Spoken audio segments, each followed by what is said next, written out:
I'm joined today by Dr. Yasmin Hurd. She is a professor of psychiatry, neuroscience, and pharmacology at the Icahn School of Medicine. She is also the director of the Center for Addiction Disorders at Mount Sinai. Dr. Hurd, thanks for joining us today. Thank you for inviting me. Now, you've proposed what many are calling a novel solution to the opioid epidemic, and it centers around a substance called cannabidiol. Now, tell us a bit about cannabidiol. This is not just marijuana, is it? No. So cannabidiol is one of the cannabinoids in the marijuana plant.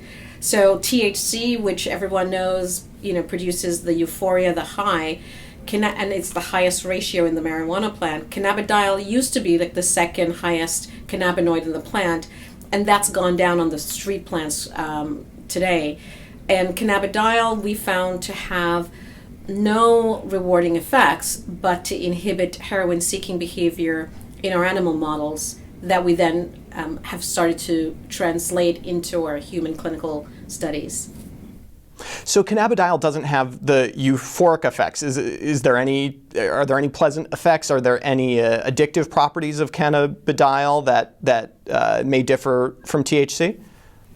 No. So cannabidiol, when it's given to either humans or rats, it does not produce the high, or it doesn't associate with any other drug that produces a reward. Mainly what it does, even in human studies, you see that it decreases anxiety, for example. It will reduce, not only in our studies, but others have shown drug craving. It will reduce opioid withdrawal signs in a number of animal models. So the rewarding effects are not there. Animals won't self-administer cannabidiol. Humans don't find it rewarding. So tell us a little bit about these animal models and the effects you've seen. You have these are mice that are addicted to heroin. Can you tell us how that works? Yeah, so these are mainly rat studies. So what you do is you allow animals to self-administer heroin. So they control their own heroin intake. And in this way, you have aspects that we see in humans in terms of the motivation to take the drug, the individual differences that you see in someone liking the drug more than others, and just the cognitive effects that are there. So by controlling their own intake, we then gave them cannabidiol to see whether or not it would impact that. And what we saw was that cannabidiol, it didn't really impact the actual heroin intake if heroin was already in the system, but days later, it would decrease the drug-seeking behavior or drug-taking behavior if you introduce the animals to the same environment that they would normally associate with heroin intake. So normally, if you show an environmental cue, when an animal gets a drug, a light would go on, for example. So the classic operant conditioning. And then they start to associate the light with getting the drug. So when you introduce them to that light, they will start pressing the lever that would normally have given them heroin. And cannabidiol decreases that heroin-seeking behavior. And how did you come across cannabidiol? Were these experiments initially using marijuana itself or THC? What was the biologic rationale to target this particular substance? Yeah, actually, it was our initial projects were not focused on cannabidiol. Most of the research that I'd done for years was looking at the impact of developmental exposure to marijuana and looking at its effects on adult behavior and brain. And so normally when you carry out animal studies, you would use THC and you'd call that marijuana. And studying THC, we had always seen that it increased heroin-seeking behavior and heroin-taking behavior when the animals became adults. And one day I said to my group, because there are many more cannabinoids in the plant than just THC, so we should perhaps look at other cannabinoids. And cannabidiol was, like I said, the second most concentrated cannabinoid in the plant. So we said, let's go for that one. And we were very surprised when we actually saw really an opposite effect when it comes to heroin-seeking behavior. So our studies were not really designed initially to look at cannabidiol. It was just seeing if any cannabinoid would do the same thing as THC. So that certainly leads to a question about humans who might be smoking marijuana and getting all those cannabinoids into their system. What does the data tell us about human use of marijuana and heroin? Does marijuana, in your opinion, potentiate heroin addiction because of the high levels of THC, or do we not see that in humans as much? So there's a two-part answer, because epidemiological data clearly has shown that especially the younger you start with marijuana use, there's usually an increased association, for example, with the use of heavier drugs, quote unquote, heavy drugs such as heroin later in life.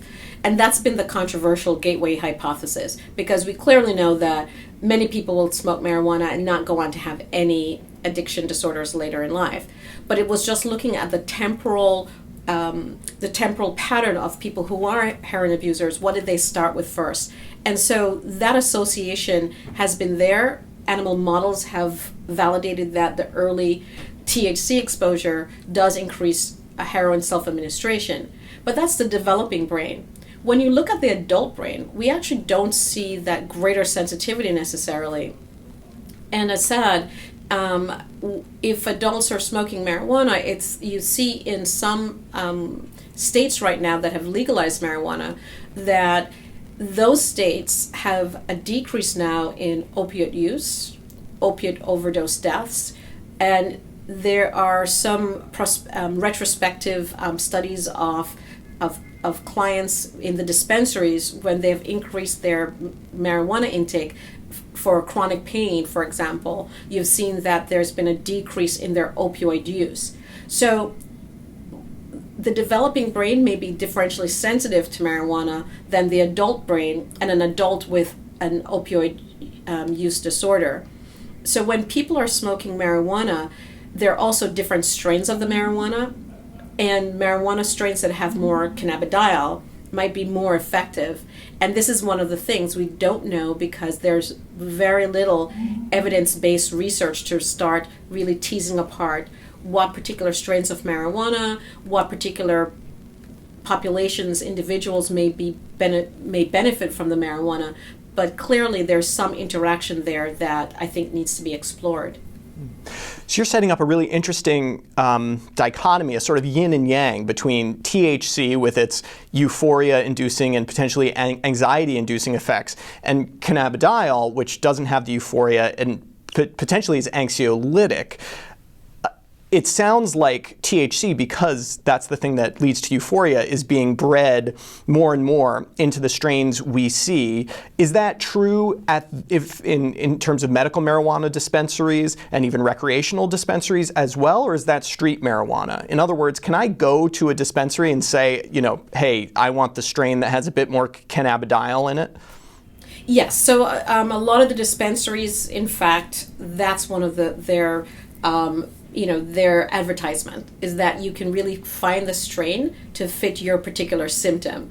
Obviously, it's not a clinical validated or evidence-based necessarily, but the dispensaries have many varieties of strains, and many formulations are coming out now where you will have higher CBD in that particular strain. So the dispensaries, for at least the ones that I know of, are working towards that and really trying to provide what they consider to be medical marijuana that is not strains that are not very high in THC.